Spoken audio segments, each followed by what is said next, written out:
আসসালামু আলাইকুম, কেমন আছেন? Welcome to Salma Shakila blog. তো এই তো আম্মু সকালে নাস্তার জন্য ডিম ভাজি করলো। তো এই তো পরোটার সাথে ডিম সবজি ডাল দিয়ে নাস্তা করলাম, সাথে শসাও ছিল। পরে আম্মু মজা করে চা বানালো। তো ছোট বোন ঘুম থেকে ওঠার পর আম্মু ওকে টেক কেয়ার করার পর রান্নাঘরে চলে আসলো।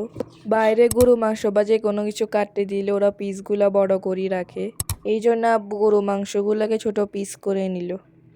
তো আজকে আপনাদেরকে দেখাবো আম্মু কিভাবে গরু মাংস রান্না করে।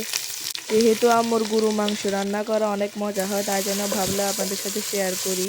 তো আম্মু রান্না শুরু করে দিল। তেল দেওয়ার পর আম্মু প্রথমে তেজপাতা দারচিনি দিল, একটু ভাজি করে নেওয়ার পর পেঁয়াজ দিয়ে দিল।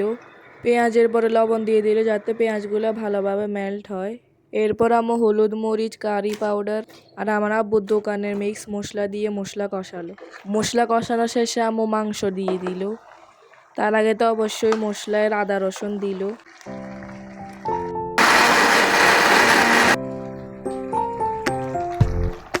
আর আপনারা যদি এই রেসিপি নিয়ে স্টেপ বাই স্টেপ গাইড চান তাহলে কমেন্ট করবেন, আমরা সেটা নিয়ে একটা ভিডিও বানাবো।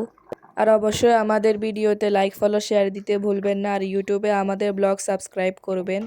তারপর আম্মু অনেক ধরনের উপাদান দিয়ে সিক্রেট মশলাটা বানিয়েছিল, সেটা অবশ্যই সিক্রেট, তবে আপনারা যদি কেউ জানতে চান অবশ্যই কমেন্ট করবেন। তো এখানে আম্মুর ডালও রান্না করা শেষ, এরপর বাগার দিয়ে দিল।